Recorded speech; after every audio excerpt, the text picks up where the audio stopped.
We're going to have the sickening sight, although it's only being recorded by one photographer that has been picked. When Martin McGuinness goes into the room with the Queen of England to do his handshake, and they're going to try to pick the right and proper photograph and send it out to the press. But with us on the line, we have Cáit Trainor with Republican Sinn Féin. And I don't think, Cáit, that Martin McGuinness will be bringing up the plight of prisoners when he meets her or issuing any challenges. He's probably looking for his paycheck, so instead of a direct deposit, she can actually bring it over to Belfast and just give it to him directly. Yeah, absolutely. I mean, Martin McGuinness has no concern for the prisoners. Indeed, he's now part of the administration that is keeping Republican prisoners in such barbaric conditions and interning Republicans such as Martin Corey, Marion Price, Jerry McGill.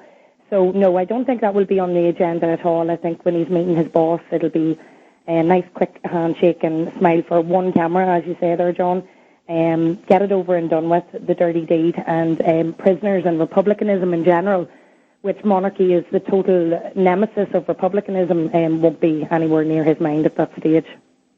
Well, he has a track record of meeting former war criminals such as George Bush and that, and never bringing up what they were involved with. So this should be no different, meeting the Queen of England and not bringing up the plight of Republicans that are in jail in the 6 counties. And she is the head of the British Armed Forces that shot down 13 or 14 people on Bloody Sunday. And he seems to have no problem because it's all about the money. Exactly, it is all about the money. I mean, Martin McGuinness comes from Derry, and he did represent for a long time a lot of people who went through British atrocities and died and been named at the hands of the British government and their armed forces. Now to go and meet the head of that British armed force in Ireland, which continues to occupy part of our country, is so far removed from anything that could ever claim to be Republican. At best, you know, Martin McGuinness could claim to be a moderate nationalist, but republicanism is something that, a word you could not use to describe him or to describe anybody in his organisation. Meeting the Queen, the British Queen at this stage, just is a signal. It's a new low for an organisation that would have at one time been quite revolutionary and radical. But from 86 onwards, from the entering of Leinster House, Republican principles for those guys have just been diluted, and now they're just completely rejected. And this is now culminating in the visit of the British Queen to Ireland, where Martin McGuinness will happily shake hands with her. And going forward, I would say in the next number of years, we'll see them sitting in Westminster and directly administering British rule. Yeah, you know, Kate, you always, everyone that comes on this show, they always say about whatever's going on from dissident Republicans like Martin McGuinness, this is a new low. But within a couple of months, we get to another new low. Now, whatever it is, it will be lower than what's going on. But Irish Republicans will be doing something against the Queen of England coming back to her colony and doing a victory tour of the 6 counties. What will be going on with Republican Sinn Féin? Well, Republican Sinn Féin will be opposing the visit, as we have opposed all visits, and that's north and south of the border. Just because she's coming to visit her 6 counties doesn't mean that we'll view it any differently than when she came to Dublin last year. So there will be a protest outside the Lyric Theatre on Wednesday, and we are hoping to gather for around 10:30.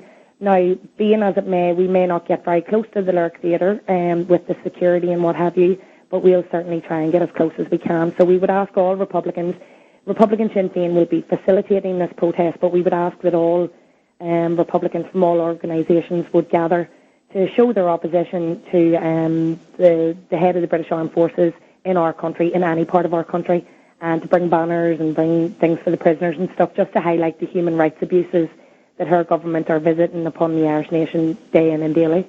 Kate, this is Sandy Boyer. Yeah, we've been talking a lot about prisoners, but it's really good that we can now talk a little bit about Martin Corey, because we haven't really talked enough. This is a really extraordinary case. This man was convicted in 1973 for IRA activities, served 19 years, got out, was out for almost 19 years, and one morning they just showed up on his doorstep and said, "We're taking you back." No reason, still no reason. And tell us about him and how he's doing. Well, Martin Corey, as you say, has been taken back to jail, and that was over 2 years ago. That was on April the 16th, 2010. They just showed up at his house one morning, the early hours of the morning, and took him back, citing that he was a security risk.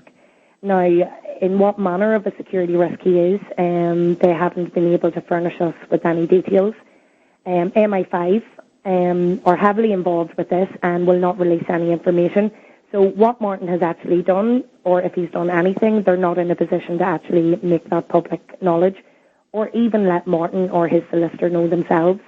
Martin's doing very well. He's a staunch Republican. He's an unwavering Republican. He got out there just last month for his brother's funeral for a number of hours. The compassionate parole issue in Ireland has got to ridiculous levels. Republican prisoners, just as a matter of course, will be refused compassionate parole.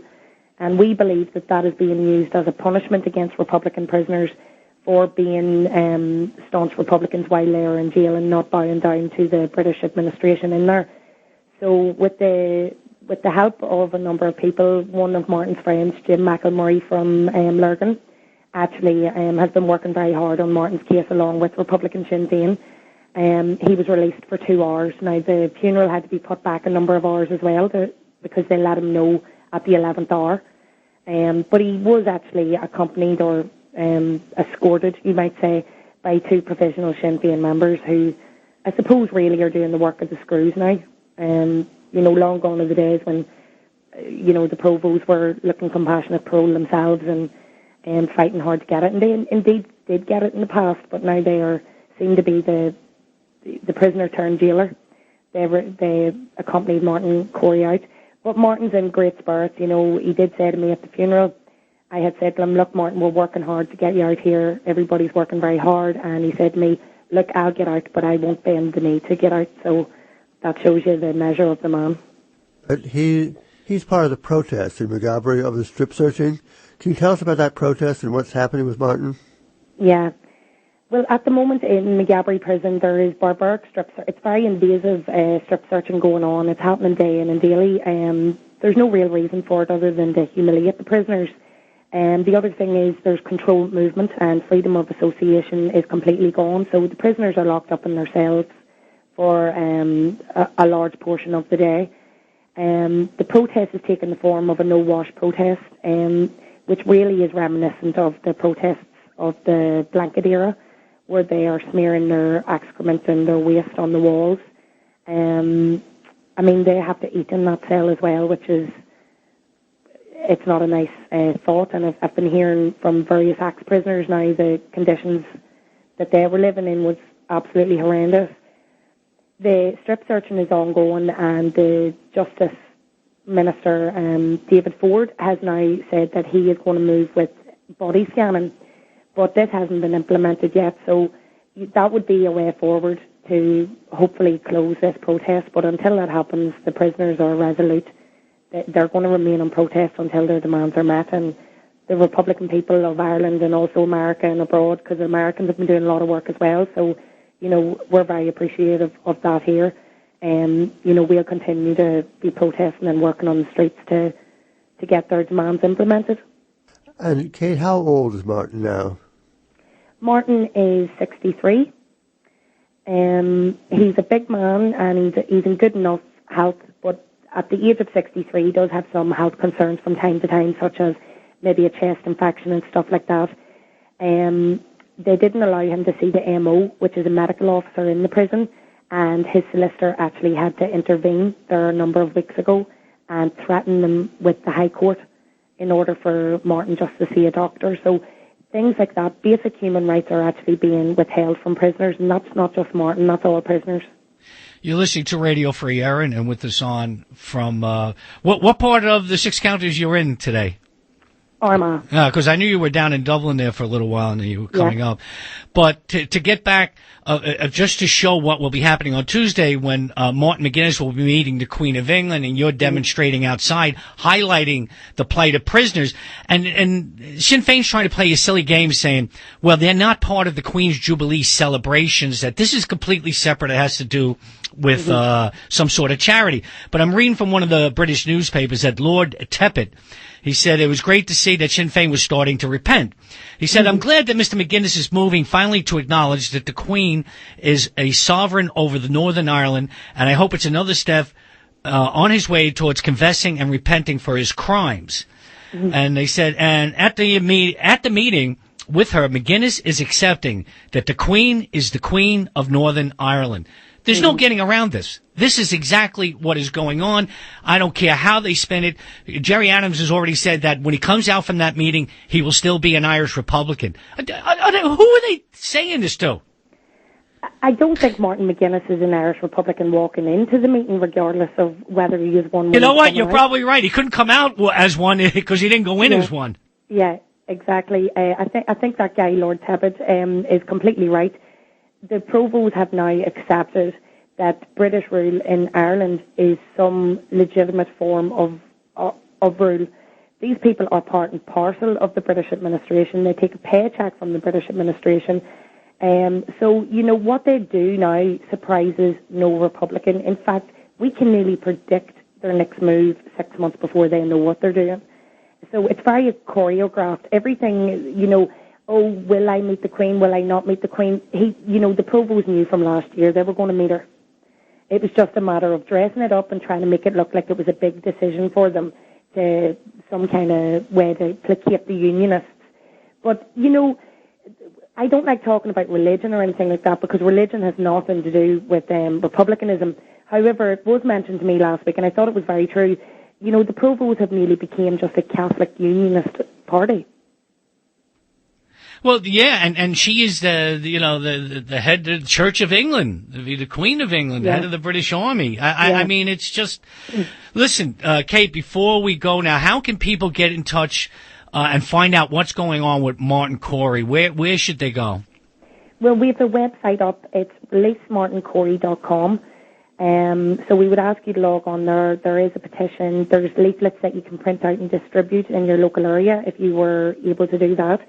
You can contact us on releasemartincorey@gmail.com.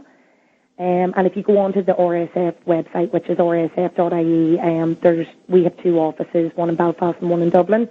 And we'd be happy to hear from you and get ideas on maybe how you can help in your local area. The other thing is as well, the Irish Americans are very important to the people at home here. They do an awful lot of work, and we'd just like to say continue doing that work, and we're very thankful for it, and to lobby and continue what everybody is doing over there because it is working, it's getting out and about, so we're very thankful for that. Well, Kate, thanks for taking time out and coming on the show, and we'll have you on now in the weeks to come and keep getting updates on the plight of all the prisoners and what's going on there. And actually probably get an update of what happened last Tuesday. Yeah, absolutely. Even though we won't be on next week, but we'll be on the week after. You're listening to Radio Free Eireann, and one of the highlights of today's show, or as Kate said, one of the lowlifes of today's show, is Martin McGuinness bowing and scraping before the Queen of England on Tuesday, thanking her for his holiday home, thanking her for his paycheck, his office in Westminster. I think we'll go to Billy